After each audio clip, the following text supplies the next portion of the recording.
Ibu semuanya, yang kelas 5 tadi sudah kita baca teksnya bersama. Sampai di sini ada yang mau bertanya? Oke, silakan. Apa pertanyaannya? Apa yang menyebabkan tanah longsor? Oke, baik. Tanah longsor itu disebabkan oleh tingginya curah hujan yang tidak tertampung lagi oleh bumi. Maka disebabkan oleh tingginya curah hujan yang turun sehingga membuat tanah tersebut longsor. Oke, ada lagi yang lain kelas 5 yang bertanya? Oke, semuanya sudah paham. Baik.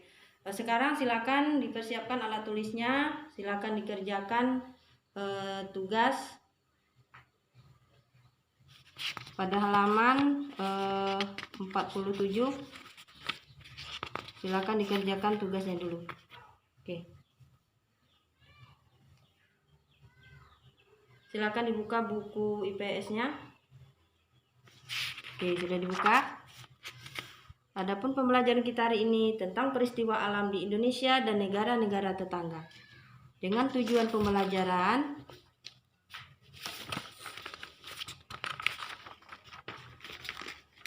setelah mendengarkan penjelasan guru tentang bencana alam, siswa dapat menyebutkan 3 faktor penyebab terjadinya bencana alam.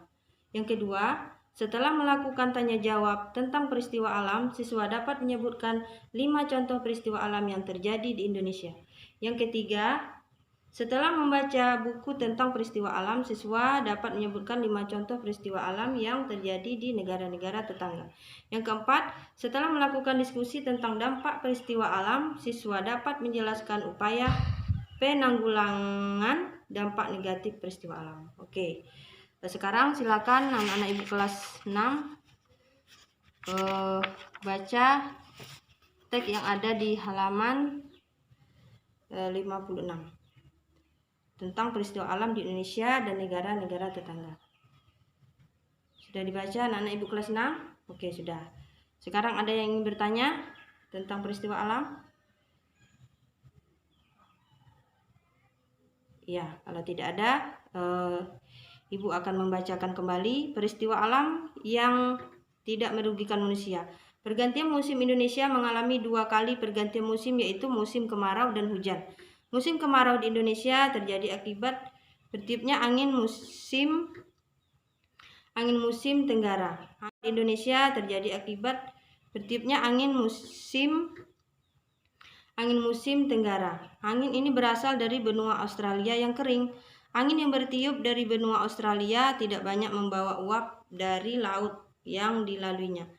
Musim kemarau di Indonesia berlangsung pada bulan April sampai dengan Oktober. Musim hujan di Indonesia terjadi ketika bertiup angin musim barat laut. Angin ini banyak membawa uap air dari Samudra Hindia. Musim hujan di Indonesia pada umumnya terjadi pada bulan Oktober sampai April. Meskipun demikian, bulan-bulan musim hujan maupun kemarau sering bergeser.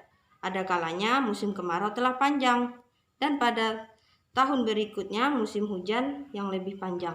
Hal ini disebabkan oleh perubahan suhu permukaan di Laut Pasifik. Kemudian A. Terbentuknya embun.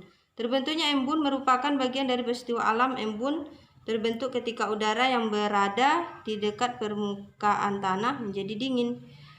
Kelebihan uap air berubah menjadi embun di atas benda-benda di dekat tanah. Embun terbentuk dengan baik pada malam hari yang cerah. Embun juga berbentuk dengan baik ketika kelembapan tinggi. Kemudian yang B, terbentuknya pelangi. Fenomena alam ini biasanya muncul setelah terjadinya hujan. Apabila dilihat dari segi ilmu, pembentukan pelangi sangat sederhana. Pelangi hanya merupakan pembiasan cahaya. Ketika bias cahaya akan berubah arah, tetesan air hujan dapat membias dan menyebar cahaya sehingga terbentuk pelangi. Oke. Sekarang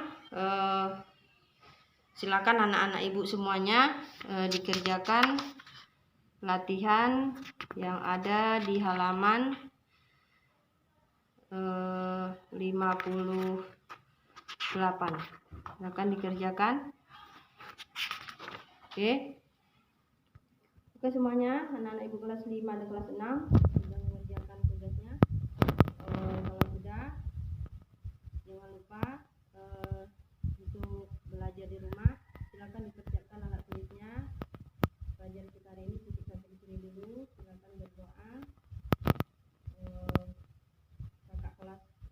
akan berdoa mungkin di depan. Oke, doa dimulai. Doa selesai. Oke, cukup sampai di sini dulu dari Ibu. Ibu akhiri. Wassalamualaikum warahmatullahi wabarakatuh.